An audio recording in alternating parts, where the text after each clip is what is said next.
Hello students, ठीक है। Last lecture में हम लोगों ने एस ब्लॉक कंप्लीट कर लिया था। आई होप आप एनसीईआरटी रीड कर रहे होंगे, साथ में जो आपको इंस्ट्रक्शंस दिए उनको फॉलो करते जाएं। दूसरी बात, जितनी भी रिएक्शंस आपने पढ़ी है एस ब्लॉक में या इवन आगे भी हम लोग ब्लॉक्स में पढ़ेंगे, मैं आपको पहले भी बोल चुका हूं, उन रिएक्शंस को आप लिख लेंगे, एक है ना फ्लो चार्ट टाइप का बना लें या चार्ट बना लें और उसको वॉल्स पे पेस्ट कर लें, दीवारों पे पेस्ट कर लें, ताकि वो रिएक्शन आपको थ्रू आउट द ईयर दिखते रहे। क्योंकि रिएक्शन जब तक दिखती रहेगी तभी तक याद रहेगी, अदरवाइज उसको भूलने में ज्यादा टाइम नहीं लगने वाला आपको। आज हम नया चैप्टर स्टार्ट करने वाले, काफी इंपॉर्टेंट चैप्टर है, ठीक है ना। Chapter belongs to the part of 12th block, है ना। चैप्टर देख सकते हैं आप कौन सा है, coordination chemistry, coordination compounds chapter है। केमिकल बॉन्डिंग के बाद इनऑर्गेनिक केमिस्ट्री में अगर कोई सबसे इंपॉर्टेंट चैप्टर माना जाता है तो दैट इज कोऑर्डिनेशन कंपाउंड्स, है ना। सबसे पहली बात, कोऑर्डिनेशन कंपाउंड बहुत सिंपल सा चैप्टर है। आई होप आप लोग पहली बार पढ़ रहे हैं तो आपको बहुत सारी चीजें यहां पर नई मिलने वाली हैं, तो उसको बहुत ध्यान से समझें। चैप्टर एक कंटिन्यूटी में चलेगा, ठीक है ना। कंटिन्यूटी में चलने का मतलब क्या है, जो टॉपिक हम पहले पढ़ेंगे उसका ही यूज नेक्स्ट सब टॉपिक में आएगा, उसका यूज अगले टॉपिक में आने वाला है, इस तरह से चलेगा। तो किसी भी टॉपिक को अगर आपने मिस कर दिया, एस्केप कर दिया, तो आपको आगे आने वाले टॉपिक्स हो सकता है समझ ना आए। दूसरी बात, कुछ बेसिक आइडियाज आपको यहां पर पहले होने चाहिए। आई होप रेडॉक्स में सबने ऑक्सीडेशन स्टेट निकालना सीखा हुआ है, तो ऑक्सीडेशन स्टेट की यहां पर हमें हर स्टेप पे जरूरत पड़ने वाली है। आई होप वो आप निकाल सकते हैं, ठीक है। उसके बारे में हम वैसे डिस्कशन करेंगे, बट ठीक है, आपको प्रीवियस नॉलेज भी होना चाहिए। अगली बात, ये कोऑर्डिनेशन केमिस्ट्री में बहुत छोटे छोटे सब टॉपिक्स है ना, यहां पर सब टॉपिक ज्यादा है। चैप्टर बहुत सिंपल है, एक्सेप्शन नाम की चीज आपको यहां मिलने नहीं वाली, एक दो जगह पर एक्सेप्शन वर्ड यूज होगा, अदरवाइज पूरा लॉजिकल चैप्टर है, कोई एक्सेप्शन वगैरह नहीं आएगा। तो ये सबसे अच्छी बात होती है कि एक्सेप्शंस बहुत रेयरली आपको यहां पर मिलने वाले हैं। तो आप इस चैप्टर को बहुत इजीली देखते जाएं, समझते जाएं। पहले कोऑर्डिनेशन कंपाउंड्स होते क्या है, हम इसको समझने की कोशिश करेंगे। देखिए, इंट्रोडक्शन पार्ट से स्टार्ट कर रहा हूं बेटा। सबसे पहला एक कंपाउंड आपके सामने आ रहा है, दैट इज एडिशन कंपाउंड, है ना। अभी एडिशन कंपाउंड क्या है वो मैं आपको समझा रहा हूं, ध्यान से समझते जाइएगा, ठीक है। सबसे पहले बेटा, एडिशन कंपाउंड है क्या, हम इसकी बात कर रहे हैं, ठीक है। मान लीजिए आपके पास सिंपल सॉल्ट है, सिंपल सॉल्ट मतलब कैटायन एनायन के कॉम्बिनेशन से बनने वाला। सपोज ये सॉल्ट है A+B- कैटायन एनायन है, ठीक है ना। इस सॉल्ट का आपने क्या बना लिया बेटा, एक्वस सॉल्यूशन बना लिया। तो ये क्या है बेटा, AB का एक्वस सॉल्यूशन है, ठीक है ना। और आपके पास एक और सॉल्ट है सपोज, ठीक है, CD टाइप का सॉल्ट है, और ये भी आपने क्या ले लिया बेटा, एक्वस फॉर्म में ले लिया, है ना। तो व्हेन टू और मोर सिंपल सॉल्ट्स, हम दो सॉल्ट्स के बारे में बात करेंगे मेनली, व्हेन टू और मोर सिंपल सॉल्ट्स, है ना, आर इन एक्वस सॉल्यूशन, और इनके एक्वस सॉल्यूशन को, इन दोनों के एक्वस सॉल्यूशन को आप क्या करते बेटा, मिक्स कर दे। तो मिक्स करने पर ABCD आपस में मिक्स हो गया, ठीक है। ये जो मिक्सचर बना है इसको फिर हम लोग क्या करेंगे बेटा, क्रिस्टलाइजेशन करेंगे, है ना। क्रिस्टलाइजेशन प्रोसेस लगाएंगे, मतलब इससे वाटर को इवेपोरेट करके इसके क्या बना देंगे, क्रिस्टल। तो यहां पर ये जो क्रिस्टल बन के आए ना, सपोज ये क्रिस्टल्स हैं, ठीक है ना, ये क्रिस्टल्स हैं, ABCD के कॉम्बिनेशन के क्रिस्टल्स हैं, ABCD के कॉम्बिनेशन के क्रिस्टल हैं। इस क्रिस्टल को बोला जाता है एडिशन कंपाउंड। क्या बोला जाता है बेटा, एडिशन कंपाउंड।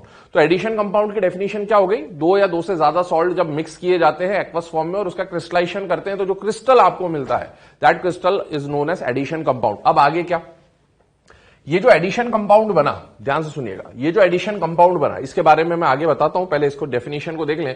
व्हेन टू और more simple salts are allowed to chemically combine in a fixed ratio, then addition compounds are form. तो ये एडिशन कंपाउंड का फॉर्मेशन हो गया। अब क्या, ये जो एडिशन कंपाउंड आपको मिला है ना, सपोज ये एडिशन कंपाउंड को मैं यहां शो कर रहा हूं, ठीक है। देखें, ये जो एडिशन कंपाउंड आपको मिला है, ये एडिशन कंपाउंड को जब हम एक्वस सॉल्यूशन बनाते हैं, जब हम इसका एक्वस सॉल्यूशन बनाते हैं, इसको वाटर में डिसॉल्व करते हैं, तो हमें दो चीजें होती हुई दिखेंगी। या तो ये एडिशन कंपाउंड कंप्लीटली डिसोसिएट हो जाएगा, ठीक है, कंप्लीटली आयनाइज हो जाएगा, अल्फा इक्वल टू 1, या फिर ये पार्शियली डिसोसिएट होगा, अल्फा लेस देन 1, ठीक है। ये दो बातें मैं लिख रहा हूं, complete dissociation and partial dissociation. तो एडिशन कंपाउंड का ये जो क्रिस्टल मिला, इसको जब आपने पानी में डाला, पानी में डालने पर दो बातें आप ऑब्जर्व हो सकती हैं। एक तो या तो ये कंप्लीटली आयोनाइज हो जाएगा अपने आयंस में, या ये पार्शियली आयोनाइज होगा। अगर ये कंप्लीटली आयोनाइज हो गया, क्या हो गया बेटा, कंप्लीटली आयोनाइज हो गया, तो ऐसे एडिशन कंपाउंड जो एक्वस सॉल्यूशन में जाकर कंप्लीटली आयोनाइज हो जाते हैं, इन्हें हम लोग बोलते हैं डबल सॉल्ट। क्या बोलते हैं बेटा, डबल सॉल्ट। याद करें, alum was a double salt, है ना। हम लोग कुछ एग्जांपल देखेंगे, तो ये डबल सॉल्ट होता है। अगर ये एक्वस सॉल्यूशन में जाकर कैसा हो जाए बेटा, पार्शियली आयोनाइज हो जाए। कैसा हो जाए बेटा, पार्शियली आयोनाइज। तो इस तरह के सॉल्ट्स को, इस तरह के एडिशन कंपाउंड्स को नाम दिया जाता है कॉम्प्लेक्स सॉल्ट। क्या नाम दिया जाता है, कॉम्प्लेक्स सॉल्ट। और ये कॉम्प्लेक्स सॉल्ट और कुछ नहीं, हमारा चैप्टर है कॉम्प्लेक्स कंपाउंड्स, कोऑर्डिनेशन कंपाउंड्स, एक ही बात है। Double salt is also known as lattice compound. क्या बोलते हैं इसको, लैटिस कंपाउंड, है ना। और जो कॉम्प्लेक्स सॉल्ट है they are known as coordination compound, जो कि हमारा चैप्टर है। तो हम मेनली इसके बारे में पढ़ रहे होंगे चैप्टर में, बट वहां तक पहुंचने के लिए हमें क्लासिफिकेशन देखना पड़ेगा, ठीक है ना। अब एक बात सुने, अगर ये कंप्लीटली आयोनाइज हो रहे हैं तो क्या पानी में जाकर इसके हर एक आयन आपको इंडिविजुअली एग्जिस्टेंस मिलेगा या नहीं मिलेगा, मिलेगा। यहां पर जो एडिशन कंपाउंड था उसका खुद का एग्जिस्टेंस खत्म हो जाएगा और आयंस का एग्जिस्टेंस आ जाएगा। जबकि यहां पर क्योंकि पार्शियली आयनाइज हुआ है तो जो एडिशन कंपाउंड है उसका कंप्लीट एग्जिस्टेंस खत्म नहीं होगा। यहां पर थोड़े बहुत ही आयन बनेंगे, बट मेजर पोर्शन एक कॉम्प्लेक्स के फॉर्म में आपको मिलेगा। तो ये कुछ इसके जनरल इंट्रोडक्शन है। अब इसको हम लोग डिटेल में देखने वाले हैं। इरेज कर रहा हूं मैं इसे, देखिए। तो ये तो एडिशन कंपाउंड की डेफिनेशन हो गई। अब मैंने आपको बोला था ये जो एक्वस सॉल्यूशन में जाते ही इसके दो टाइप के बिहेवियर देखे गए, कंप्लीट डिसोसिएशन, एक पार्शियल डिसोसिएशन। उसके बेसिस पे बात कर रहे हैं। पहला डबल सॉल्ट, या जिन्हें हम क्या बोल सकते हैं बेटा, लैटिस कंपाउंड। तो देखें, सबसे पहली बात, जो ये एडिशन कंपाउंड का क्रिस्टल मिला था उसको जैसे ही पानी में डाला, पानी में जाने पर अगर वो कंप्लीटली आयोनाइज हो गया, when addition compound is formed by mixing two salts in equimolar ratio. ये खास बात है। यहां पर क्या बताया गया आपको कि जैसे मान लीजिए एडिशन कंपाउंड तो था, एडिशन कंपाउंड को दो पार्ट में डिवाइड किया, एक तो डबल सॉल्ट और एक कॉम्प्लेक्स सॉल्ट। तो सर जब ये एडिशन कंपाउंड बन रहा था तो हमने दो सॉल्ट्स के एक्वस सॉल्यूशन को मिक्स करके फिर उनका जो सॉल्यूशन था उसका क्रिस्टल बनाया था। तो हमें कैसे पता चलेगा भाई, क्रिस्टल तो बना है ना, तो हमें कैसे पता चलेगा कि वो एडिशन कंपाउंड डबल सॉल्ट है या कॉम्प्लेक्स सॉल्ट है? कैसे पता चलेगा? डिसोसिएशन से पता चलेगा। लेकिन एग्जाम में अगर क्वेश्चन आ गया तो भाई एग्जाम में आप वो कॉपी के पेज को फाड़ के पानी में डिसोसिएट थोड़ी करने जाओगे। तो एग्जाम में कैसे कॉपी में देखकर, पेपर में देखकर कैसे पता लगाएं कि वो कंपाउंड डबल सॉल्ट होगा या कॉम्प्लेक्स सॉल्ट होगा? तो उसको पहचानने के लिए एक जुगाड़ आपको बताया जा रहा है। जनरली क्या होता है, एडिशन कंपाउंड बनाने में जो दो हम सॉल्ट यूज कर रहे थे, ए बी और सी डी, याद आ रहा है कुछ, ठीक है ना।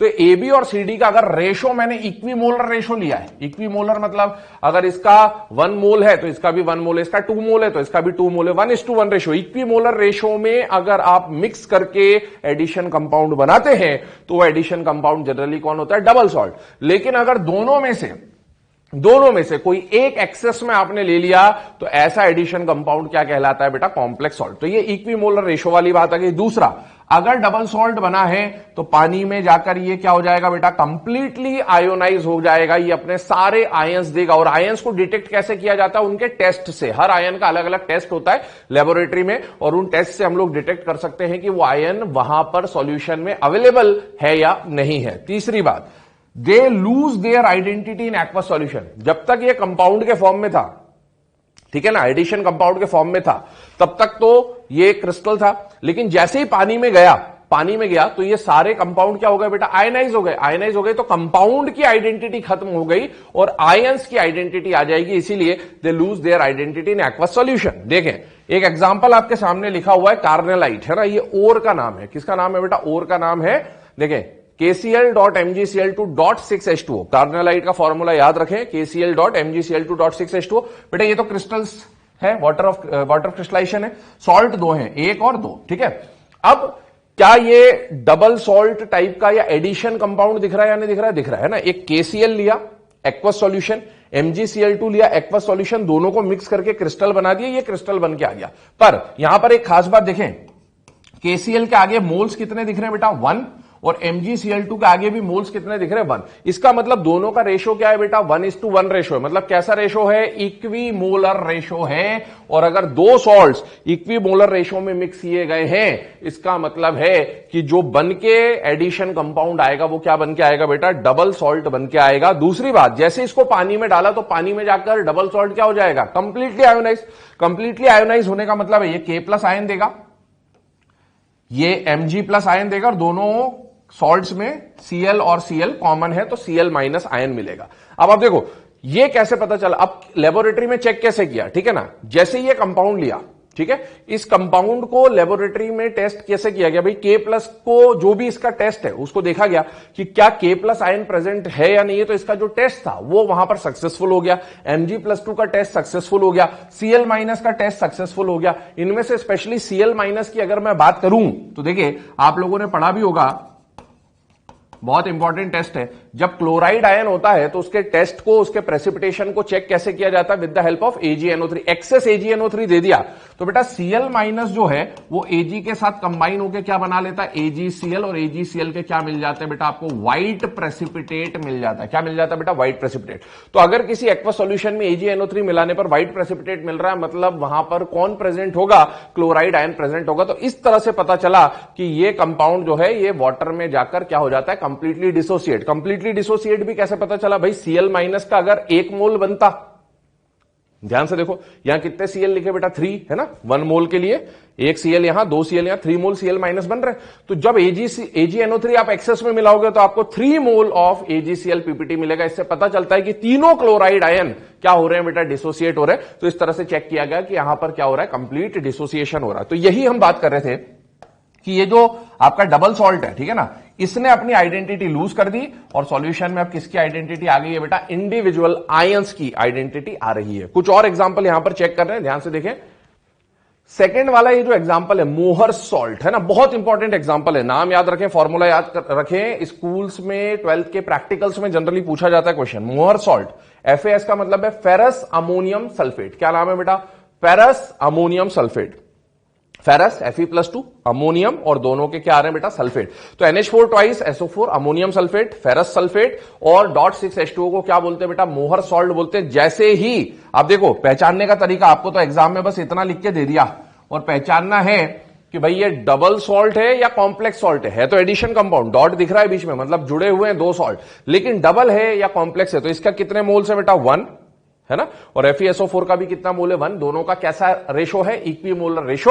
और जब 2 सॉल्ट एक्वस सॉल्यूशन के फॉर्म में या क्रिस्टल बनाते वक्त इक्विमोलर रेशो में जुड़कर एडिशन कंपाउंड बनाते हैं, तो ऐसे सॉल्ट को, ऐसे एडिशन कंपाउंड को हम लोग क्या बोलते हैं बेटा? Double salt. जैसे ही एक्वस फॉर्म में जाएगा, प्रॉपर्टी है जो कि डबल सॉल्ट की होती है कि ये कंप्लीटली डिसोसिएट हो जाएगा। तो बेटा ये अमोनियम आयन दे देगा, यहां से सल्फेट आयन भी मिलेगा, यहां से फेरस और सल्फेट आयन मिल जाएगा, मतलब ये आयंस आपको मिलने वाले। तो ये अमोनियम का टेस्ट भी दिखाएगा, एक्वस सॉल्यूशन जो इसका होगा वो Fe+2 का टेस्ट भी दिखाएगा, और वो सल्फेट आयन का टेस्ट भी दिखाएगा, है ना। अमोनियम आयन या अमोनिया का टेस्ट होता है कि इसकी रिएक्शन जब नेस्लर्स रिएजेंट से कराई जाती है। किससे कराई जाती है? नेस्लर्स रिएजेंट, K2 ब्रैकेट में HgI4 कॉम्प्लेक्स कंपाउंड ही है, आगे देखेंगे हम लोग। तो नेस्लर्स रिएजेंट से टेस्ट कराने पर आपको क्या मिलता है बेटा? है ना, रेडिश PPT मिलेगा आपको, ठीक है। तो ये सब आगे डिस्कस करेंगे, ये रिएक्शन आ गई।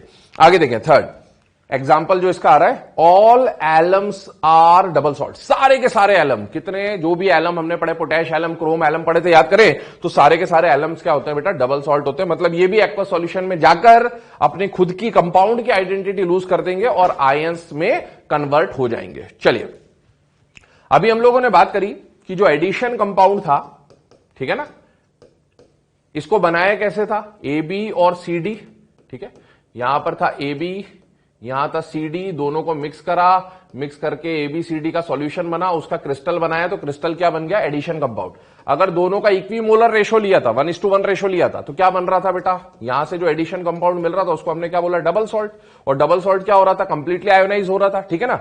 अगर इन दोनों में से किसी एक को मैं एक्सेस में ले लूं, इक्विमोलर रेशो ना लेकर किसी एक का एक्सेस अमाउंट लेकर जो एडिशन कंपाउंड बनेगा, इस एडिशन कंपाउंड को डबल सॉल्ट ना बोल के हम लोग क्या बोलेंगे बेटा?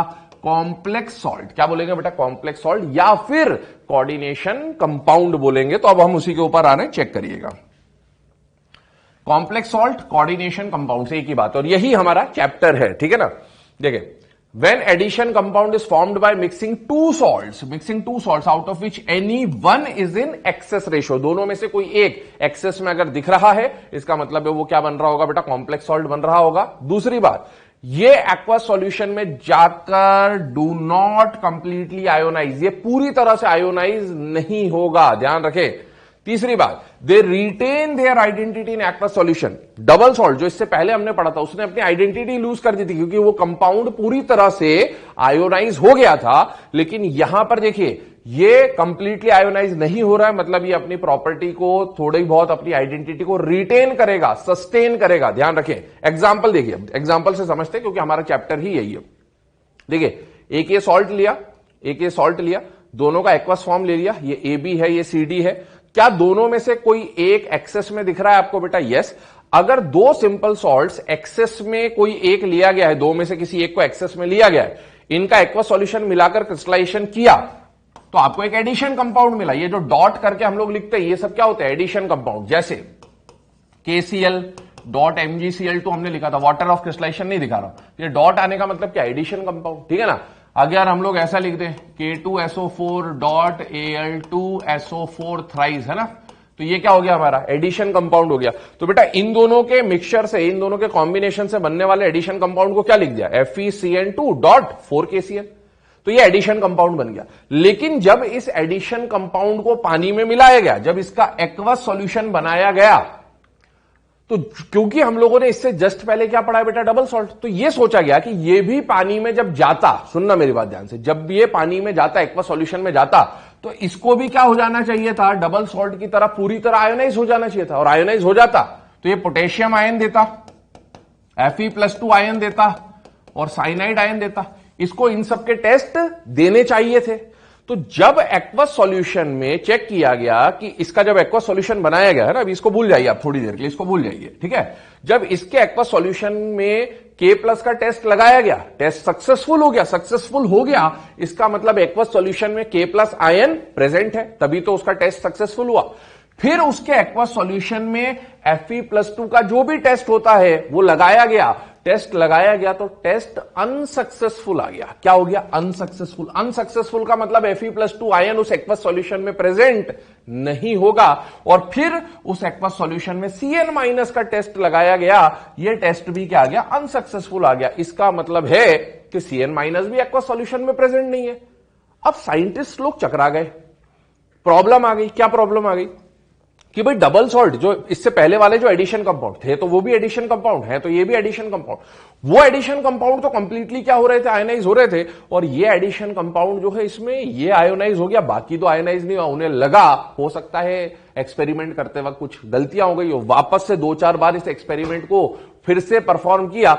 हर बार एक ही रिजल्ट आ रहा था कि पोटेशियम आयन तो टेस्ट दे रहा था, बाकी Fe और Cn टेस्ट नहीं दे रहा था। तो बेटा जो पार्ट टेस्ट नहीं दे रहा था उन्होंने सोचा कि कहीं आपस में जुड़कर कहीं बॉन्डिंग तो नहीं कर रहे हैं, और उसी बॉन्डिंग की वजह से इसका जो रिप्रेजेंटेशन है वो चेंज कर दिया गया। आप देखें इसको क्या लिखा गया, इस तरह से लिखते हैं K4FeCN6, ठीक है। क्या लिखा गया देखें यहां पर K4FeCN6, दो पार्ट दिख रहे हैं आपको, यहां पर ध्यान से सुनना, ठीक है ना। ये जो K+ है, जो डब्बे, यहां पर दो पार्ट होंगे हमेशा, पूरे चैप्टर में मैं जो टर्म्स यूज करूंगा ध्यान से सुनना, डब्बे वाला पार्ट और डब्बे के बाहर वाला पार्ट। क्या बोला मैंने? डब्बे वाला पार्ट और डब्बे के बाहर वाला पार्ट। डब्बे के वाला पार्ट मतलब ब्रैकेट वाला पार्ट, है ना, ये जो बड़े ब्रैकेट्स हम लोग ले रहे हैं, स्क्वायर ब्रैकेट्स ले रहे हैं, इनको हम बोलेंगे डब्बे वाला पार्ट, एक डब्बे के बाहर वाला पार्ट। अभी हम पहला एग्जांपल ले रहे हैं। जरूरी नहीं है कि डब्बे के बाहर वाला पार्ट हमेशा लेफ्ट में हो, डब्बे के बाहर वाला पार्ट राइट में भी हो सकता है ना, पर दो तरह की चीजें आपको जनरली देखने को मिलेगी, डब्बे वाला पार्ट और डब्बे के बाहर वाला पार्ट, ठीक है। डब्बे के बाहर वाला पार्ट ऐसा होगा जो एक्वस सॉल्यूशन में जाकर क्या हो जाएगा? आयोनाइज हो जाएगा। और डब्बे में वो पार्ट रखा जाता है जो आयोनाइज नहीं हुआ। तो बेटा Fe और Cn आयोनाइज नहीं हो रहे थे, तभी तो इन्होंने टेस्ट नहीं दिया। तो Fe और Cn का जो कॉम्बिनेशन था, कितने Fe है बेटा? एक Fe है, और Cn देखो यहां 4 Cn है, यहां 2 Cn है, कितने Cn हो गए? 6। तो बेटा FeCN6 है ना, और 4 पोटेशियम जो थे वो आयोनाइज हो रहे थे, तो उनको कहां रख दिया? बाहर। तो ये K4FeCN6 उस रिप्रेजेंटेशन को दिखाता है जो आज के टाइम पे हम लोग यूज करते हैं। दूसरी बात, जैसे ही इसका, तो हम डबल सॉल्ट को, सुनना मेरी बात, डबल सॉल्ट को तो हम लोग डॉट से लिखते हैं, एडिशन कंपाउंड जितने भी डॉट से लिखते हैं, डबल सॉल्ट को हम वैसे ही रिप्रेजेंट करते हैं। लेकिन कॉम्प्लेक्स सॉल्ट को इस तरह से डॉट में रिप्रेजेंट करने के बजाय इस फॉर्म में रिप्रेजेंट करेंगे हम लोग, ठीक है ना, डब्बे वाला पार्ट या डब्बे के बाहर वाला पार्ट, ठीक है। दूसरी बात, ये जो स्क्वायर ब्रैकेट वाले कंपाउंड्स आपको देखने को मिलेंगे, इस टाइप के सॉल्ट्स को इस टाइप के सॉल्ट्स को हम लोग क्या बोलेंगे बेटा, कॉम्प्लेक्स सॉल्ट, या इस टाइप के कंपाउंड को हम लोग क्या बोलेंगे, कॉम्प्लेक्स कंपाउंड। मेरी बात ध्यान से सुनते जाइएगा, है ना। पूरे पार्ट को K4FeCN6 को, डब्बे वाले पूरे कंपाउंड को, डब्बे वाले पार्ट, और अगर डब्बे के बाहर वाला पार्ट दिया है तो उसको भी इंक्लूड कर ले। ये पूरा जो पार्ट है इसको हम लोग बोलेंगे कॉम्प्लेक्स सॉल्ट या कॉम्प्लेक्स कंपाउंड। और कॉम्प्लेक्स कंपाउंड में दो पार्ट होते हैं, कंपाउंड है ना, सॉल्ट है, कंपाउंड अभी न्यूट्रल फॉर्म दिख रहा है आपको। कॉम्प्लेक्स कंपाउंड में दो पार्ट होते हैं, एक डब्बे वाला पार्ट और एक डब्बे के बाहर वाला पार्ट, जनरली, ठीक है। डब्बे वाला पार्ट, डब्बे के बाहर वाला पार्ट, डब्बे के बाहर वाला पार्ट क्योंकि पानी में जाकर आयोनाइज होगा तो इसको बोलते हैं आयोनाइजेशन स्फीयर। क्या बोलते हैं बेटा, आयोनाइजेशन स्फीयर। ये टर्म्स हम लोग आगे डिस्कस करेंगे डेफिनेशन के साथ। और जो डब्बे वाला पार्ट होता है ये पानी में जाकर आयोनाइज नहीं होता, ये पानी में जाकर एज इट इज अपनी आइडेंटिटी को रिटेन कर लेता है, और इस पार्ट को हम लोग बोलते हैं कॉम्प्लेक्स पार्ट। क्या बोलते हैं बेटा, कॉम्प्लेक्स पार्ट। कॉम्प्लेक्स कंपाउंड ये पूरा है, K4FeCN6 is the complex compound.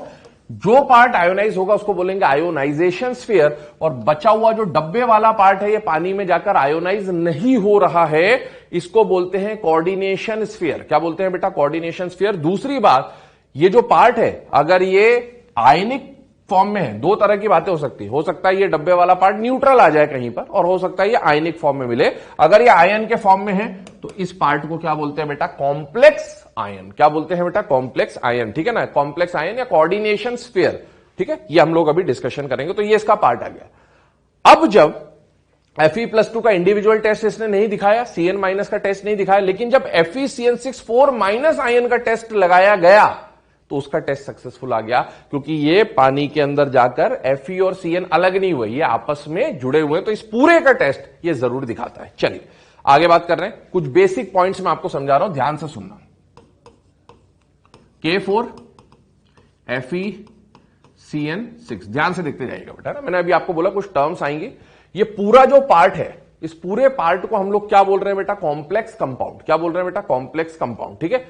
अगर मैंने ऐसा लिख दिया CuNH3 SO4, क्या इस कंपाउंड में डब्बा है या नहीं है बेटा, है। और डब्बे के बाहर भी कुछ दिख रहा है या नहीं दिख रहा है, दिख रहा है। तो ये जो डब्बा और डब्बे के बाहर वाला पार्ट होता है, इस पूरे पार्ट को है ना, इस पूरे पार्ट को हम लोग क्या बोलते हैं बेटा, कॉम्प्लेक्स कंपाउंड बोलते हैं, कॉम्प्लेक्स कंपाउंड बोलते हैं।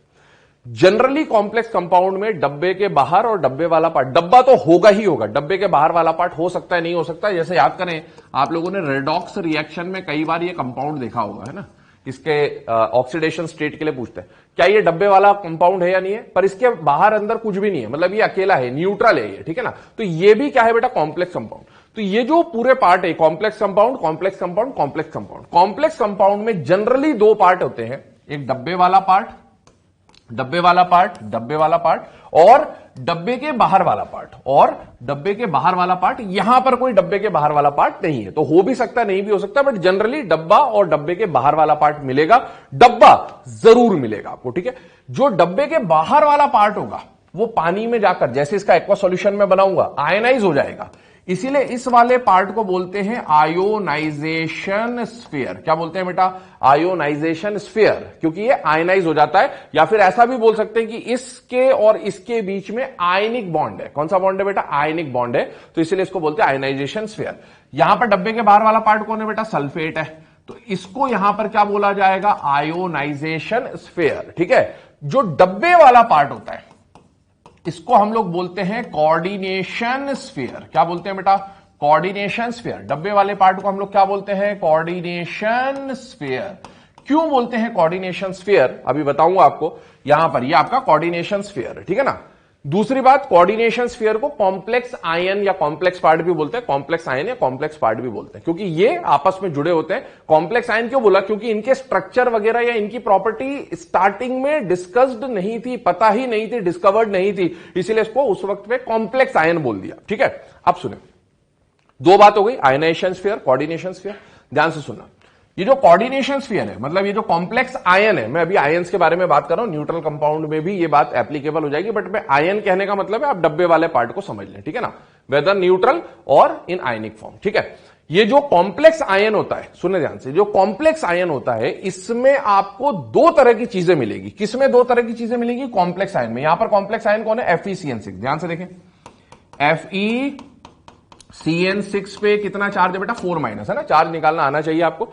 4 पोटेशियम है तो 4 प्लस, बैलेंस करने के लिए इस पे कितना आ रहा होगा 4 माइनस, ठीक है। ये जो कॉम्प्लेक्स आयन है या ये जो कॉम्प्लेक्स पार्ट है या जो कोऑर्डिनेशन स्फीयर है, इसमें आपको दो तरह की चीजें मिलेंगी। कितनी तरह की चीजें मिलेंगी? दो तरह की चीजें कौन कौन सी, ध्यान से देखें।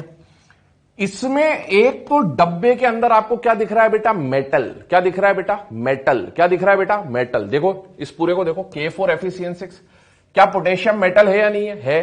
क्या आयरन मेटल है या नहीं है बेटा? है। लेकिन अभी मैं किसकी बात कर रहा हूं? वो मेटल जो डब्बे के अंदर है। किसकी बात कर रहा हूं? वो मेटल जो डब्बे के अंदर है। क्या यहां पर डब्बे के अंदर एक मेटल है या नहीं है? है। इधर भी देखो, क्या डब्बे के अंदर कोई मेटल है या नहीं बेटा? है।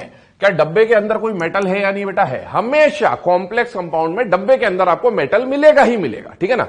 तो डब्बे के अंदर जो मेटल होता है ना, इस मेटल को हम लोग बोलते हैं सेंट्रल मेटल। क्या बोलते हैं बेटा? Central metal.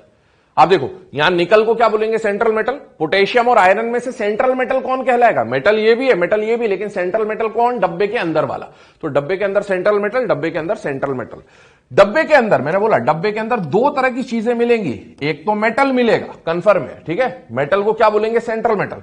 और मेटल के अलावा, है ना, हो सकता है एक मेटल हो सकता है एक से ज्यादा मेटल हो। मेटल तो आप देख के पहचान जाओगे, ठीक है ना। हो सकता है एक मेटल हो सकता है एक से ज्यादा मेटल हो, मेटल को आप देख के पहचान जाओगे। लेकिन मेटल के अलावा डब्बे में जो दूसरी चीज है, भले आप उसको पहचानते हो या ना पहचानते हो, ऐसे भी कुछ स्पीशीज आएंगे जो आपने अभी तक पढ़े नहीं है, पहचानते नहीं है, बट जो डब्बे में दो चीजें हैं, एक तो मेटल, और मेटल के अलावा जो भी चीज बचेगी उस पार्ट को हम लोग बोलते हैं बेटा लिगैंड। क्या बोलते हैं बेटा? लिगैंड। ध्यान से सुन लेना, मेटल, डब्बे के अंदर दो तरह की चीजें मिलेंगी। एक होगा मेटल, वो आप देख के पहचान जाएंगे मेटल, जो क्योंकि पीरियोडिक टेबल आपने पढ़ रखा है पूरा। और मेटल के अलावा जो चीजें दिखेंगी उसे क्या बोला जाएगा? लिगैंड। क्या बोला जाएगा? लिगैंड। अब ध्यान से सुनना, ये पूरा डेफिनेशन हो गया, ठीक है। इरेज कर रहा हूं इसको, ध्यान से देखिए फिर से। K4FeCN6 कॉम्प्लेक्स कंपाउंड है पूरा। कंपाउंड में दो तरह की चीजें होंगी, डब्बे वाला पार्ट और डब्बे के बाहर वाला पार्ट। डब्बे के बाहर वाला पार्ट पानी में जाके आयोनाइज हो जाएगा, इसीलिए इसको आयोनाइजेशन स्फीयर बोलते हैं। डब्बे वाले पार्ट पे अगर चार्ज है तो इसको कॉम्प्लेक्स आयन बोल देंगे, अदरवाइज अगर न्यूट्रल है तो भी इसको कॉम्प्लेक्स बोलेंगे, ठीक है। और इसे कोऑर्डिनेशन स्फीयर बोला जाता है। क्या बोला जाता है? Coordination sphere. क्या बोला जाता है? Coordination sphere. इसका रीजन अभी मैंने बताया नहीं है, ठीक है ना। इसको बोलते हैं कोऑर्डिनेशन स्फीयर। क्यों? अभी देखेंगे। फिर इसके अलावा देखो, डब्बे वाले पार्ट पे फोकस करो। डब्बे वाले पार्ट पे मैंने बोला दो तरह की चीजें होंगी, एक होगा मेटल, है ना, एक टाइप की चीज क्या हो जाएगी? मेटल। इस मेटल को हम लोग क्या बोलेंगे? Central metal. अगर आयनिक फॉर्म में है तो सेंट्रल मेटल आयन, जैसे यहां पर Fe+2 है तो सेंट्रल मेटल आयन, और अगर न्यूट्रल फॉर्म में तो सेंट्रल मेटल एटम। क्या बोला जाएगा उसको? सेंट्रल मेटल, ठीक है। CMI, सेंट्रल मेटल आयन लिखा है। और जो मेटल के अलावा जो बची हुई चीज होगी उसको क्या बोलेंगे? लिगैंड। अब ध्यान से सुनो, इस पार्ट को जो आयनाइज हो रहा था, हमने इसको क्या बोला? Ionisation sphere.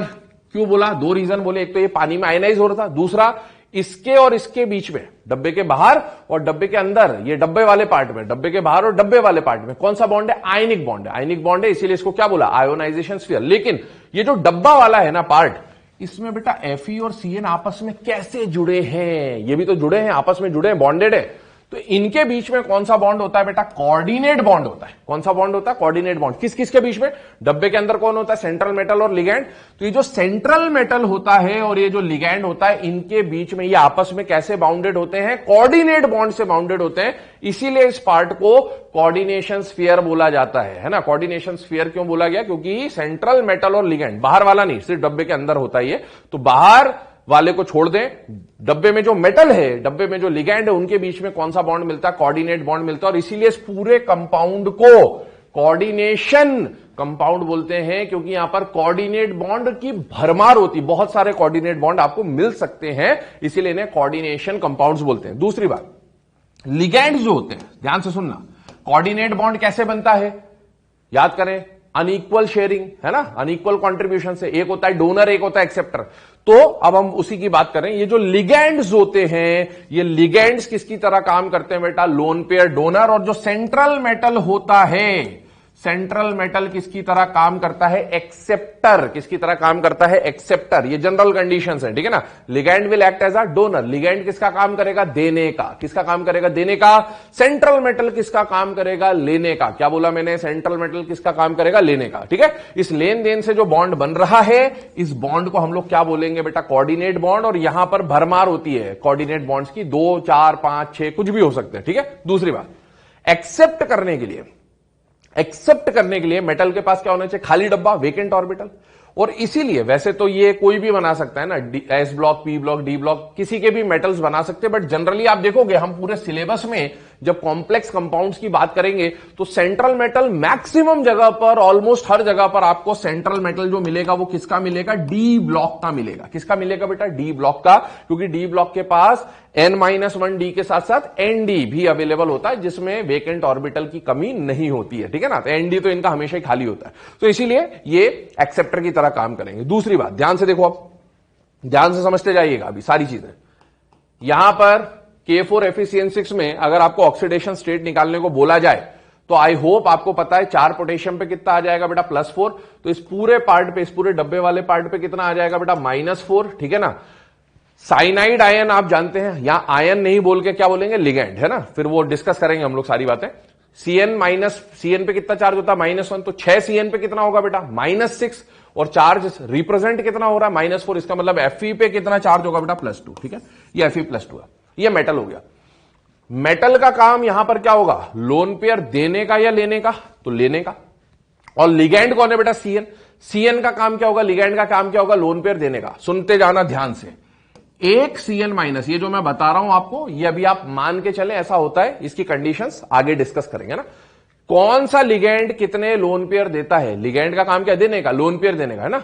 तो आप देखो, एक Cn- एक लोन पेयर देता है। कितना लोन पेयर देता है? एक, है ना। ये फिक्स्ड होता है कौन सा लिगैंड कितने लोन पेयर देता है, वो अभी आपको क्लासिफिकेशन में बताएंगे, अभी आप मान के चले। दूसरा Cn एक लोन पेयर, तीसरा Cn एक लोन पेयर, चौथा Cn एक लोन पेयर, पांचवा Cn भी एक लोन पेयर और छठा Cn भी एक लोन पेयर। ये कंडीशन आ गई। अब देखो, ये मैंने इसका स्ट्रक्चर ड्रॉ कर दिया है अभी, ठीक है ना। 6 Cn है और 6 के 6 Cn ने, हर Cn एक एक लोन पेयर दे सकता है। तो 6 Cn ने मिलकर Fe को कितने लोन पेयर दे दिए बेटा? 6 लोन पेयर दे दिए। ये कोऑर्डिनेशन कंपाउंड। आप देखो, एक से ज्यादा कोऑर्डिनेट बॉन्ड आपको दिख रहे हैं, 6 कोऑर्डिनेट बॉन्ड दिख रहे हैं ना, इसलिए इसमें कोऑर्डिनेशन कंपाउंड बोलते हैं। दूसरी बात, आप कुछ और टर्म्स बता रहा हूं आपको, ध्यान से सुनना, रिवाइज करा रहा हूं एक बार, ध्यान सुनो। कॉम्प्लेक्स कंपाउंड पूरा K4FeCN6 कॉम्प्लेक्स कंपाउंड है। इसमें दोनों पार्ट हो सकते हैं, 2 पार्ट हो सकते हैं। डब्बे वाला पार्ट तो होगा ही होगा, और एक क्या हो सकता है? डब्बे के बाहर वाला पार्ट। डब्बे के बाहर वाला पार्ट पानी में जाके आयोनाइज हो जाएगा, इसीलिए उसे कौन सा स्फीयर बोलेंगे? Ionisation sphere. जो डब्बे वाला पार्ट है वो पानी में जाकर टूटेगा नहीं, वो एज इट इज रहेगा। डब्बे वाले पार्ट को कौन सा स्फीयर बोलेंगे? Coordination sphere. क्योंकि डब्बे के अंदर 2 तरह की चीजें मिल सकती हैं, क्या क्या? सेंट्रल मेटल और लिगैंड। सेंट्रल मेटल और लिगैंड के बीच में कौन सा बॉन्ड बनता है? Coordinate bond. इसलिए इस पूरे पार्ट को क्या बोलते हैं बेटा? कोऑर्डिनेशन स्फीयर, या फिर कॉम्प्लेक्स पार्ट या कॉम्प्लेक्स आयन बोल सकते हैं, ठीक है। अब कोऑर्डिनेट बॉन्ड बना, सेंट्रल मेटल है, लिगैंड है, इनके बीच में कोऑर्डिनेट बॉन्ड बना। कोऑर्डिनेट बॉन्ड बनाने के लिए क्या करना पड़ेगा? Lone pair donate, lone pair accept. देने का काम कौन करेगा? मेटल या लिगैंड? लिगैंड। लिगैंड का काम देने का, मेटल का काम लेने का, ठीक है। यहां तक हमने बात कर ली, ये आ गया। अब सुने, कोई भी इंडिविजुअल लिगैंड, जैसे 6 Cn है, तो इंडिविजुअल कितना Cn है? 1, है ना। एक के लिए बात कर रहा हूं। एक लिगैंड, इंडिविजुअल लिगैंड, एक लिगैंड कितने लोन पेयर दे सकता है? जैसे आप देखो, एक Cn ने कितने लोन पेयर दिए? 1। तो एक लिगैंड कितना लोन पेयर देगा? एक लिगैंड, एक इंडिविजुअल लिगैंड कितने लोन पेयर देगा? उससे बोला जाता है ना, डेंटिसिटी। क्या बोला जाता है? डेंटिसिटी। डेंसिटी नहीं, डेंटिसिटी, ठीक है ना। एक लिगैंड मेटल को कितने लोन पेयर दे सकता है, उसे क्या बोलेंगे? डेंटिसिटी। जैसे एक Cn ने मेटल को 1 लोन पेयर दिया, तो इसकी डेंटिसिटी कितनी है बेटा? 1। अगर कोई लिगैंड, आगे आएंगे, है ना, अभी हमें पता नहीं है, आपको पता नहीं है, मैं बताऊंगा आगे। अगर कोई लिगैंड मेटल को, एक ही लिगैंड हो, है ना, ये पूरा एक ही लिगैंड, एक लिगैंड मेटल को 2 लोन पेयर दे सके, तो इसका मतलब है उसकी डेंटिसिटी कितनी हो जाएगी? 2। अगर एक ही लिगैंड मेटल को 3 लोन पेयर दे सके, डेंटिसिटी 3, 4, 5, 6, हमारे सिलेबस में जो काम आएगा, हमारे सिलेबस में ऐसे भी लिगैंड आएंगे जो मेटल को 1 लोन पेयर देगा, और ऐसा भी लिगैंड आएगा जो मेटल को 6 लोन पेयर दे सकता है। तो हमारे सिलेबस में जो डेंटिसिटी हम लोग पढ़ेंगे that will be ranging from 1 to 6, denticity 1, 2, 3, 4, 5, 6 ये हो सकती है। अब सुने मेरी बात, ध्यान से सुनना, अब जुगाड़ बता रहा हूं, है ना, जो मैं यूज करूंगा लैंग्वेज वो बता रहा हूं। ये तो लेने देने की बात चल रही थी। एक लिगैंड मेटल को कितने लोन पेयर देगा, कितने लोन पेयर देगा, है ना, आपको अभी पता नहीं, वो क्लासिफिकेशन में बता देगा। एक लिगैंड मेटल को कितने लोन पेयर देगा, उसको हमने क्या बोला, डेंटिसिटी। ठीक है, अब डेंटिसिटी जो है, सुनना मेरी बात, डेंटिसिटी जो है, इस वर्ड को हिंदी में बोला जाता है दंतुकता। क्या बोलते हैं, दंतुकता। अबे दंत कुत्ता नहीं, दंतुकता। क्या बोलते हैं, दंतुकता। दंतुकता का मतलब क्या होता है, बाइट करना, काटना। डेंटिसिटी, डेंट, दांत, ठीक है, काटना। इसको मैं ऐसा बोलूंगा कि एक लिगैंड मेटल को एक जगह काट रहा है, काटने का मतलब है एक लोन पेयर दे रहा है, एक कोऑर्डिनेट बॉन्ड बना रहा है। सुनना मेरी बात, एक सीएन मेटल को कितनी जगह काट रहा है, एक जगह। एक जगह काटने का मतलब है उसने मेटल को कितना लोन पेयर दिया, एक। अगर मैं बोलूं एक लिगैंड मेटल को 2 जगह काटेगा, इसका मतलब है वो मेटल के साथ कितने कोऑर्डिनेट बॉन्ड बनाएगा, 2, मतलब उसकी डेंटिसिटी 2।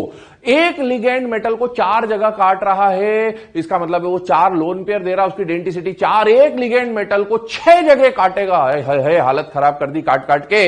एक लिगैंड मेटल को 6 जगह काटेगा, 6 जगह काटने का मतलब है उसकी डेंटिसिटी कितनी हो जाएगी, 6। तो अब डेंटिसिटी ना बोलकर मैं हर जगह क्या बोलूंगा कि लिगैंड मेटल को काट रहा है। अगर एक लिगैंड एक जगह काटेगा, डेंटिसिटी 1, 2 जगह काटेगा, डेंटिसिटी 2। ठीक है, इस तरह से। अब सुनो, एक लिगैंड मेटल को कितनी जगह काट रहा है, वो डेंटिसिटी, मतलब Cn-1 एक इंडिविजुअल लिगैंड की डेंटिसिटी कितनी हो गई, 1। लेकिन इस मेटल को तो देखो जरा, इस मेटल को देखो, सारे लिगैंड्स ने, है ना, इस लिगैंड ने एक जगह काटा, इसकी डेंटिसिटी 1। इस लिगैंड ने एक जगह काटा, डेंटिसिटी 1। इसने एक जगह काटा, डेंटिसिटी 1, 1, 1 और 1। लेकिन इस बेचारे मेटल को तो देखो जरा, इस मेटल को काटा किसने, लिगैंड ने। लिगैंड ने जितनी जगह काटा वो डेंटिसिटी, लेकिन इस मेटल को कितनी जगह काटा गया, ध्यान से देखो। लिगैंड ने कितनी जगह काटा, एक जगह। इस लिगैंड ने कितनी जगह काटा, एक जगह। लेकिन इस मेटल को कितनी जगह काटा गया, 6 जगह। 1, 2, 3, 4, 5, 6। 6 लिगैंड ने मिलकर इस एक बेचारे मेटल को 6 जगह काट लिया। तो बेटा लिगैंड कितनी जगह काटेगा उसको बोलते हैं डेंटिसिटी, और मेटल को कितनी जगह काटा गया या मेटल ने खुद को कितनी जगह कटवाया, इसको क्या बोलते हैं बेटा, कोऑर्डिनेशन नंबर। क्या बोलते हैं बेटा, कोऑर्डिनेशन नंबर। क्या बोलते हैं बेटा, कोऑर्डिनेशन नंबर। ध्यान से सुने, लिगैंड कितनी जगह काटेगा दैट इज डेंटिसिटी, और मेटल को सब लिगैंड ने मिलकर मेटल को कितनी जगह काटा या मेटल ने खुद को कितनी जगह कटवाया, उसको क्या बोलेंगे बेटा, कोऑर्डिनेशन नंबर। ठीक है ना।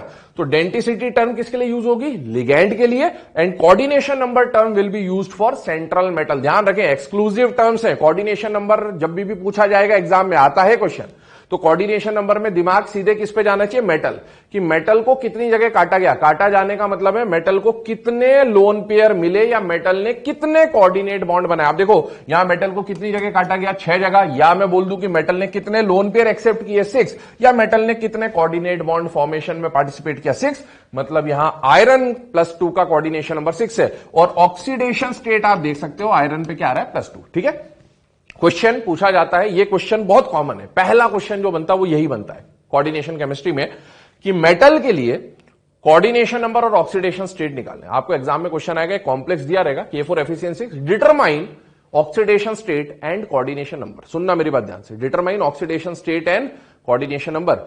ऑक्सीडेशन स्टेट बोले तो भी मेटल के लिए ही निकालना है आपको बाय डिफॉल्ट, और कोऑर्डिनेशन नंबर तो निकलता ही किसके लिए बेटा, मेटल के लिए। पर उसको अब सुनो, ऑक्सीडेशन स्टेट तो आप निकाल लोगे, उसके लिए आपको क्या चाहिए होगा, चार्ज।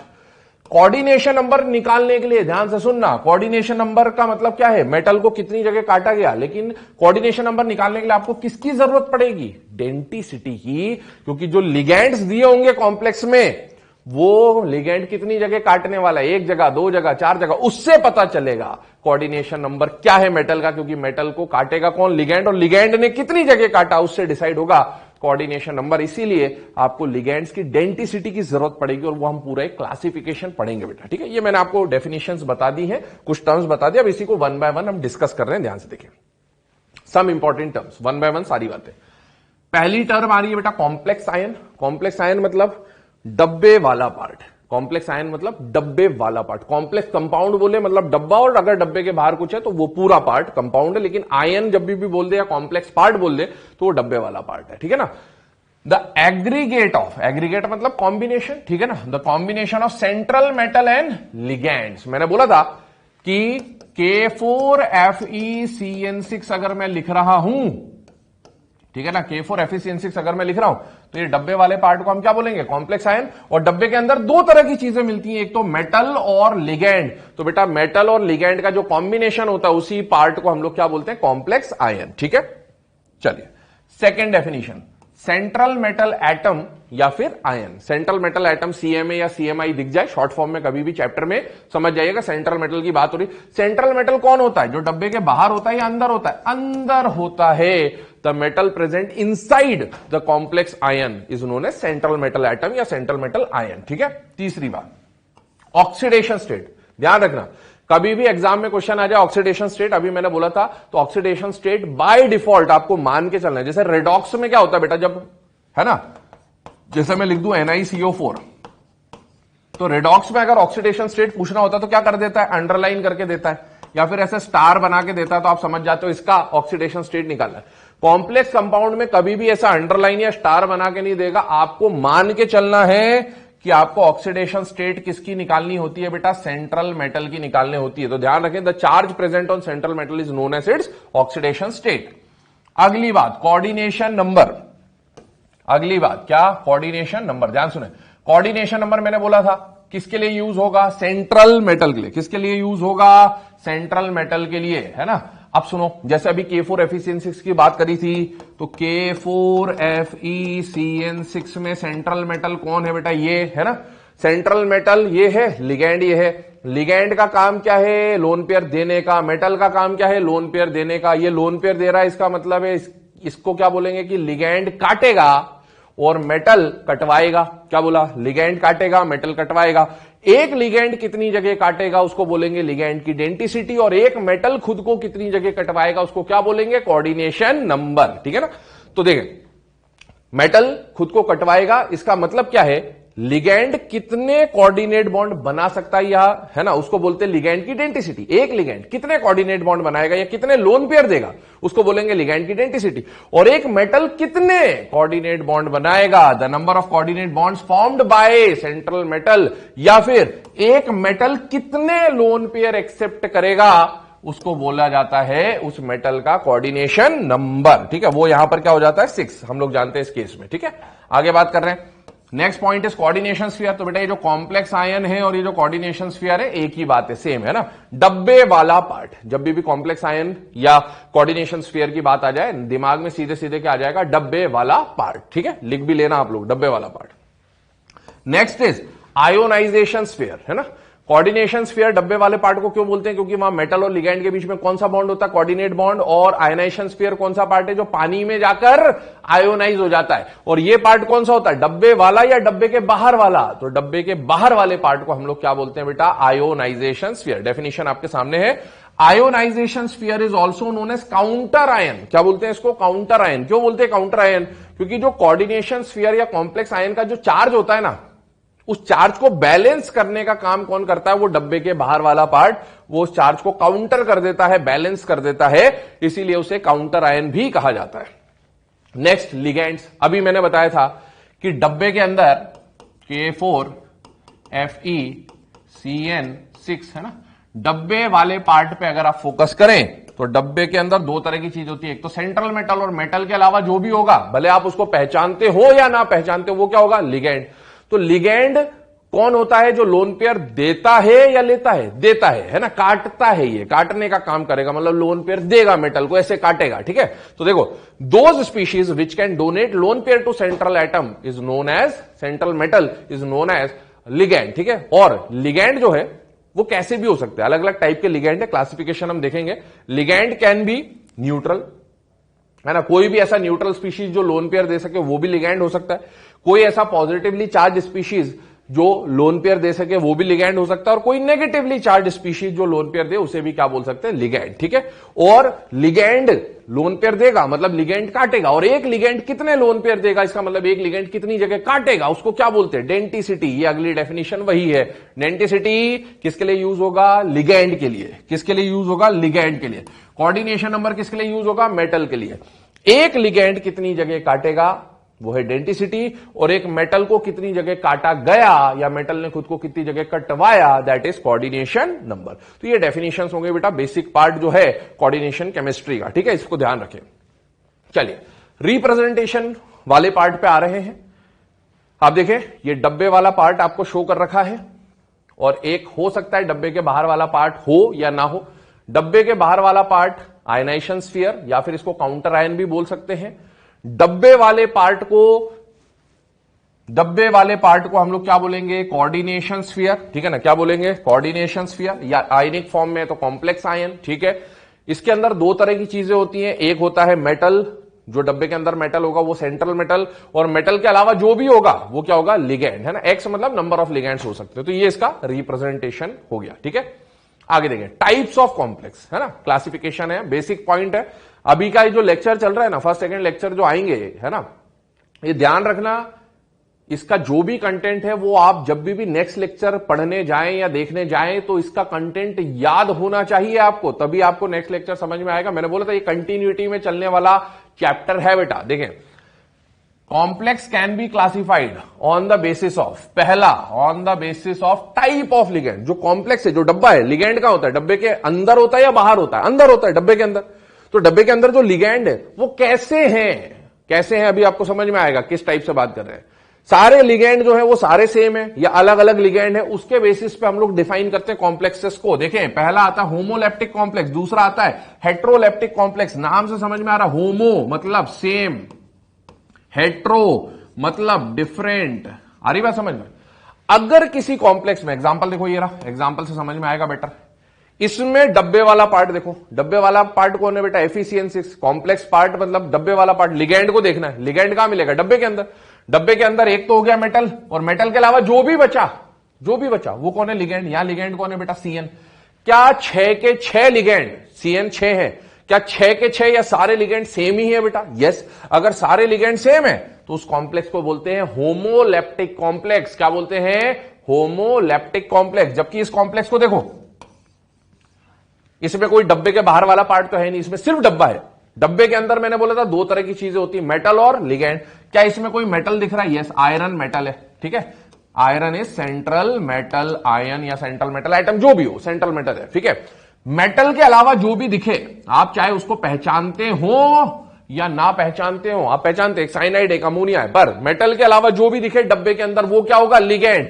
यहां साइनाइड लिगैंड भी है, अमोनिया लिगैंड भी है। इसका मतलब दो टाइप के लिगैंड है। अगर कॉम्प्लेक्स में एक ही टाइप का लिगैंड हो तो होमोलेप्टिक, अगर दो या दो से ज्यादा टाइप के लिगैंड्स आ जाए उसे क्या बोला जाएगा, हेट्रोलेप्टिक कॉम्प्लेक्स, ठीक है ना। आई होप समझ में आ गया का, होमोलेप्टिक हेट्रोलेप्टिक। चलिए on the basis of stability. अब ये on the basis of stability क्या है, ध्यान से सुनना मेरी बात, ठीक है ना।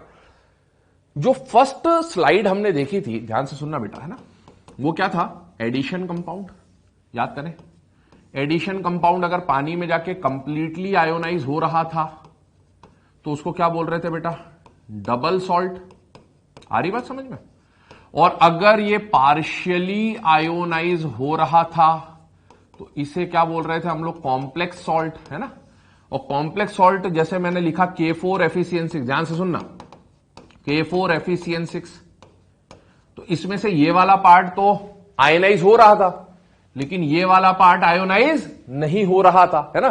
तो अब क्या है, जो कॉम्प्लेक्स है ना, कॉम्प्लेक्स के टाइप पढ़ रहे हैं स्टेबिलिटी पे, स्टेबिलिटी के बेसिस पे कॉम्प्लेक्स को दो टाइप पे डिवाइड किया गया। कॉम्प्लेक्स को दो टाइप पे डिवाइड किया गया है, परफेक्ट कॉम्प्लेक्स और इम्परफेक्ट कॉम्प्लेक्स। कौन कौन से, परफेक्ट और इम्परफेक्ट कॉम्प्लेक्स। ध्यान सुनना, ये जो कॉम्प्लेक्स बना एक्वा सॉल्यूशन में जाकर, ये तो आयनाइज हो रहा था, पर कॉम्प्लेक्स वाला पार्ट आयनाइज नहीं हो रहा था। तो अगर एक्वस सॉल्यूशन में या दूसरे रिएजेंट के साथ ये पार्ट आयोनाइज नहीं हो रहा है तो ऐसे कॉम्प्लेक्स को बोलते हैं परफेक्ट कॉम्प्लेक्स। मतलब ये अपनी आइडेंटिटी किसी के साथ छोड़ नहीं रहा है। लेकिन अगर, ये जरूरी नहीं ये एग्जांपल हो, कोई भी एग्जांपल हो सकता है, लेकिन अगर एक्वस सॉल्यूशन में पार्शियली आयनाइज हुआ है ना, ये पार्ट तो आयनाइज हो गई होगा, ये वाला पार्ट, मान लीजिए ये वाला पार्ट फर्दर और एक्वस सॉल्यूशन मिलाते जाने पर पानी मिलाते जाने पर या कोई दूसरा रिएजेंट मिलाने पर ये जो पार्ट पहले आयनाइज नहीं हो रहा था ये बाद में डिसोसिएट हो जाए और टूट जाए, तो ऐसे कॉम्प्लेक्सेस को क्या बोलेंगे? Imperfect complex. क्या बोलेंगे बेटा? Imperfect complex. क्या बोलेंगे? Imperfect complex. ध्यान से देखिए, है ना, क्लियर कर रहा हूं इसे। Perfect complex, those complex which do not dissociate in its constituent ion. डब्बे वाला पार्ट में जो मेटल और लिगेंड है वो डिसोसिएट नहीं हुआ, वो वैसे का वैसा ही बना रहा किसी भी रिएजेंट के साथ, तो वो क्या कहलाएगा? Perfect complex. जैसे K4FeCN6 परफेक्ट कॉम्प्लेक्स है। इम्परफेक्ट कॉम्प्लेक्स है ना, the complex which gives the taste of their parent ion. ध्यान से सुनना, K2CdCN4, ध्यान से देख लो इस कॉम्प्लेक्स को, काम आएगा बार बार। K2CdCN4 पानी में जाकर ये तो आयनाइज होगा, लेकिन ये वाला पार्ट आयनाइज नहीं होता। ठीक है, ये तो क्लियर है। ये हमने डबल सॉल्ट और कॉम्प्लेक्स सॉल्ट में डिस्टिंग्विश करने का तरीका ये था। तो ये कॉम्प्लेक्स सॉल्ट हो गया, लेकिन पानी में ये डिसोसिएट नहीं हुआ, बट जब इसमें H2S पास कराया ना, क्या पास कराया? कोई और रिएजेंट, एक्वस फॉर्म में या किसी और रिएजेंट के सामने H2S पास कराने पर ये जो CD है ये चेंज हो जाता है। मतलब ये कॉम्प्लेक्स से बाहर निकल आएगा और सल्फाइड से रिएक्ट करके क्या बना लेगा? CDS, और ये HCN आपस में जुड़कर HCN बना लेते। तो बेटा ये जो CDS है ये PPT बन जाता है। क्या बन जाता है? PPT। तो क्या ये CdCN4 लास्ट तक कंस्टिट्यूटेड रहा या ये जाकर डिसोसिएट हो गया, कैडमियम टूट गया या नहीं टूट गया? टूट गया किसी अदर रिएजेंट के सामने। तो ऐसा कॉम्प्लेक्स जो किसी अदर रिएजेंट के सामने डिकम्पोज हो जाए, टूट जाए, ऐसे कॉम्प्लेक्स को क्या बोलते हैं? Imperfect complex. ध्यान से सुनना, परफेक्ट और इम्परफेक्ट कॉम्प्लेक्स में कोई ऐसी पर्टिकुलर बाउंड्री लाइन नहीं होती है ना। ये भी परफेक्ट कॉम्प्लेक्स है, लेकिन H2S के आते ही ये इम्परफेक्ट बन जाएगा। तो कोई भी जो कॉम्प्लेक्स है वो हो सकता है maximum of the part perfect रहे, लेकिन किसी एक पर्टिकुलर रिएजेंट के लिए वो क्या बन जाएगा बेटा? इम्परफेक्ट कॉम्प्लेक्स, है ना। तो इस तरह की बात आ रही है। चले आगे बात कर रहे हैं हम लोग। That is next part, most important part, that is classification of ligands. बहुत इंपॉर्टेंट पार्ट है क्लासिफिकेशन ऑफ लिगेंड। ध्यान से सुनना। पहला, on the basis of charge. मैंने बोला था लिगेंड कौन? जो लोन पेयर देगा। लोन पेयर देने का मतलब काटेगा, ठीक है ना। तो लिगेंड जो है वो कैसा भी हो सकता है, पॉजिटिवली चार्ज, नेगेटिवली चार्ज या न्यूट्रल। देखें, नेगेटिवली चार्ज लिगेंड्स, ध्यान से सुनने, नेगेटिवली चार्ज लिगेंड, ऐसा लिगेंड जिसके ऊपर नेगेटिव चार्ज होता है ना, जैसे साइनाइड हमने देख रखा है, साइनाइड आ गया, ठीक है। इसके बाद फ्लोराइडो, क्लोराइडो, है ना, ये हम अभी नॉमेनक्लेचर देखेंगे इनका। तो ये सारे नेगेटिवली चार्ज स्पीसीज जो लोन पेयर दे सकते हैं उनको हम लोग क्या बोलेंगे बेटा? नेगेटिवली चार्ज लिगेंड या एनायनिक लिगेंड। ध्यान से सुनना, अब जो बता रहा हूं ये पॉइंट IUPAC नॉमेनक्लेचर में काम आएगा, इसलिए समझ लें। वैसे इसको नॉर्मली क्या बोलते हैं बेटा? Cyanide ion. जब ये आयन होता है तो क्या बोलते हैं? Cyanide ion. इसको क्या बोलते हैं? Fluoride ion. इसको क्या बोलते हैं बेटा? Chloride ion. लेकिन जब ये डब्बे के अंदर आएगा तो इसको आयन ना मान के हम लोग क्या मानेंगे? लिगेंड। क्या मानेंगे? लिगेंड। क्या मानेंगे? लिगेंड। तो आयन के फॉर्म में इसको साइनाइड बोलते हैं, लेकिन लिगेंड के फॉर्म में इसको साइनाइडो बोलते हैं। क्या बोलते हैं बेटा? साइनाइडो या साइनो, वही हम देख रहे हैं। For this type of ligands, negatively charge ligands के लिए, अगर इनके नाम में 8 है, जैसे सल्फेट, तो सल्फेट क्या हो जाएगा? सल्फेटो। मतलब लास्ट का ई हटके क्या लग जाएगा? ओ। क्या लग जाएगा? ई हटके ओ।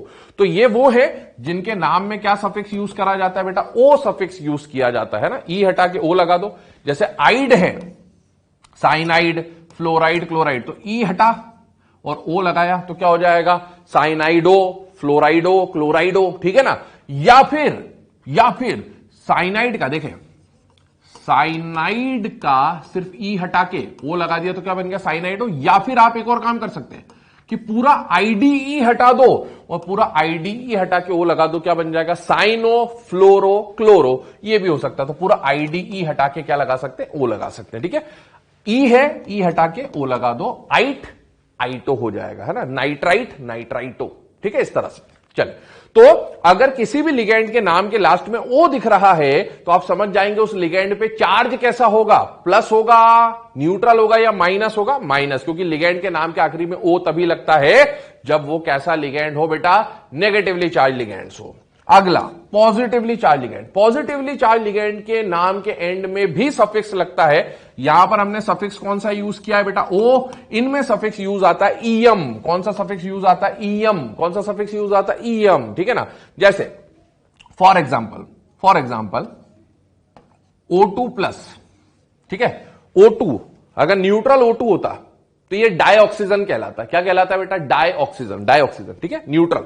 लेकिन प्लस आया तो इसको आप देखें, याद करें एमओटी याद करिए, तो हमने उसमें ये आयन पढ़ा था, ऑक्सीजीनियम आयन। कौन सा आयन पढ़ा था बेटा, ऑक्सीजीनियम। तो आप देखो इसके लास्ट में क्या आ रहा है, ईएम। तो लिगेंड के फॉर्म में O2 प्लस, प्लस वाले जो लिगेंड्स होंगे, कैटाइनिक लिगेंड्स होंगे, उनके नाम के लास्ट में क्या आएगा, ईएम। या फिर एक हमने हाइब्रिडाइजेशन इन सॉलिड स्टेट पढ़ा था, याद करें, PCl5 solid, PCl4 plus, PCl6 minus, कुछ याद आ रहा है, उसमें हमने N2O4 N2O5 पढ़ा था।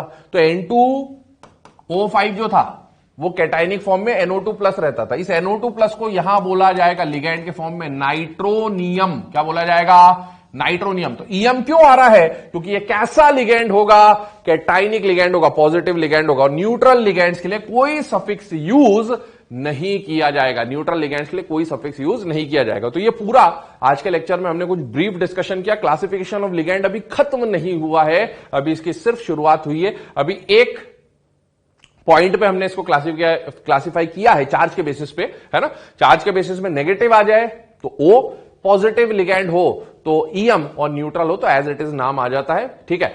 अब इस जो आज के लेक्चर में आपने जो भी बातें पढ़ी बेटा उसको रिवाइज करके रखें, ताकि नेक्स्ट में जब हम classification of ligand on the second type, second basis पे जब हम क्लासिफाई करें तो आपको चीजें समझने में आसान रहे।